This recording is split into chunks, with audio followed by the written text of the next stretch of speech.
Good morning. So we're in the 6th week of our message series that we've been calling Good News. Good news as in, as good news from the gospel. News that brings joy. If you remember last week, we talked about the good news about death. This week is equally challenging, that we could almost call, the good news about the end times.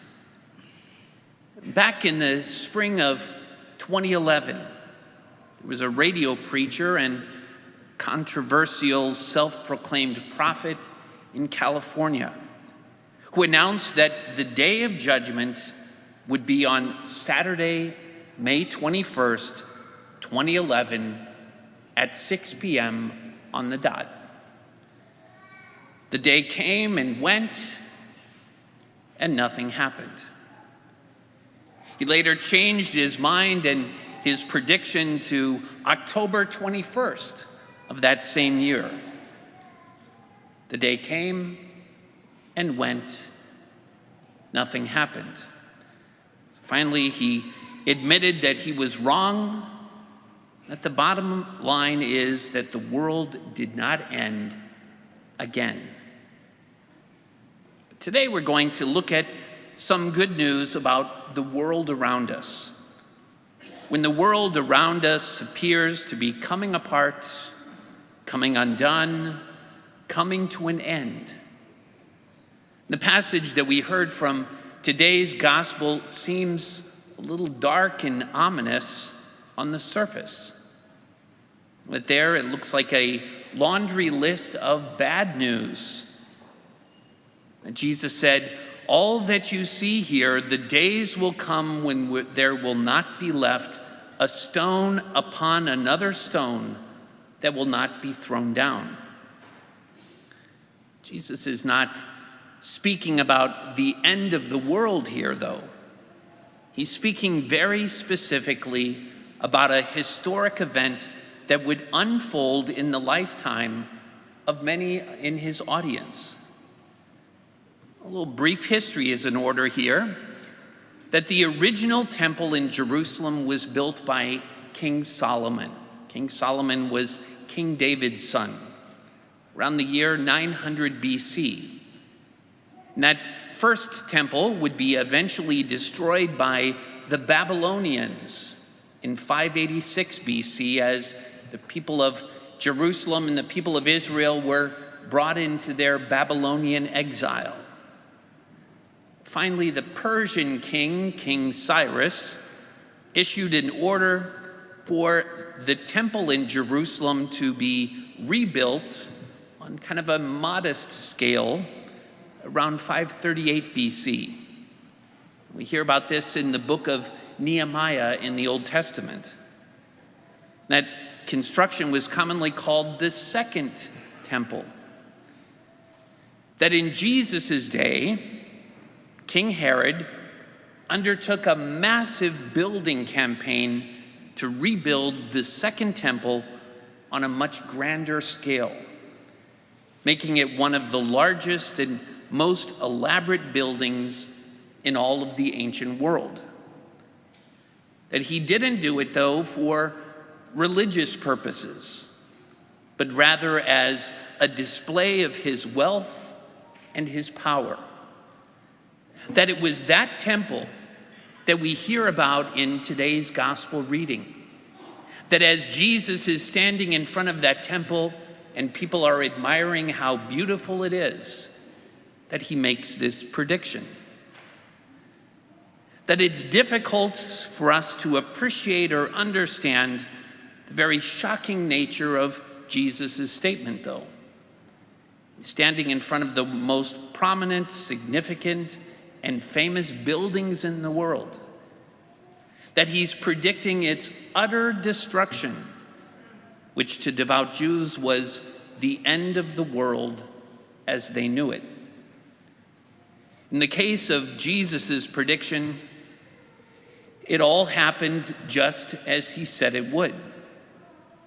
The Jewish population rebelled against their Roman oppressors in 66 AD, and in turn in 70 AD, the Roman army destroyed much of Jerusalem, including the temple.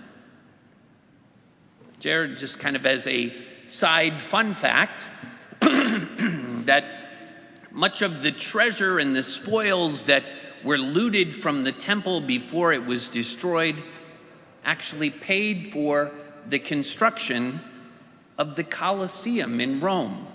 Colosseum, if you've ever been to Rome, and there, the big Colosseum that was built there, funded by the loot stolen from the Jewish temple in Jerusalem. The temple's destruction raised a natural question as to when. When would this all occur? But Jesus doesn't answer their question directly.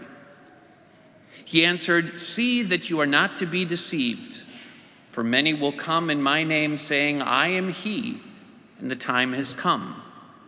Do not follow them. When you hear of wars and insurrections, do not be terrified, for such things must happen first, but it will not immediately be the end." So what exactly is Jesus talking about here? That before the destruction of the temple, revolutionaries and insurrectionists were increasingly commonplace, who incited violence against the Romans, often under a messianic guise. Often these false teachers thought that the Messiah would be a powerful prince who would crush the Romans. But Jesus, the true Messiah, came not to set up a finite kingdom, a kingdom of this earth, but an infinite one, a one that is not limited by time or space. Jesus continues to describe how things will fall apart. He's speaking both metaphorically, how it will feel when the temple is destroyed, as well as about the temple's very real destruction. Before all this happens, however, they will seize you and persecute you. They will hand you over to the synagogues and to prisons, and they will have you led before kings and governors because of my name. The good news is that Jesus never promises a trouble-free life. He warns his followers always to expect trouble, to plan for it, and to be on the lookout for it. And when it does present itself, to make good use of it. It will lead to you giving your testimony. Remember, you are not to prepare your defense beforehand, for I myself shall give you wisdom in speaking, that all your adversaries will be powerless to resist or refute. When the systems and structures of this world fall apart, people who place their trust in them are liable to fall apart also. But people who place their trust in the Lord and in his infinite kingdom, his everlasting kingdom, they're not dependent on finite structures. That independence, in turn, casts conflict and tension, disappointment and loss, even persecution or bullying in a different light. None of these things need to be terribly impactful or consequential for us.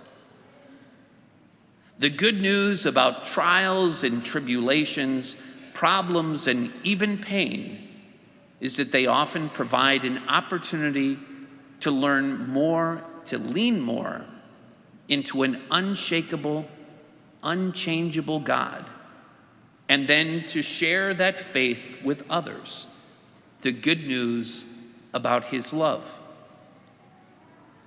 Trials and tribulations can be opportunities for us to share the reason for our hope. So why did God allow the temple to be destroyed? That it seems so unnecessary and such a tragedy. But think about it. The destruction of the temple foreshadows the destruction of the world, the end of the world of sin and selfishness, the world of darkness and death, and the emergence of new heavens and a new earth. Jesus concludes his teaching, by your perseverance, you will secure your lives. Perseverance. You hear that word again. Persevere in faith until the end.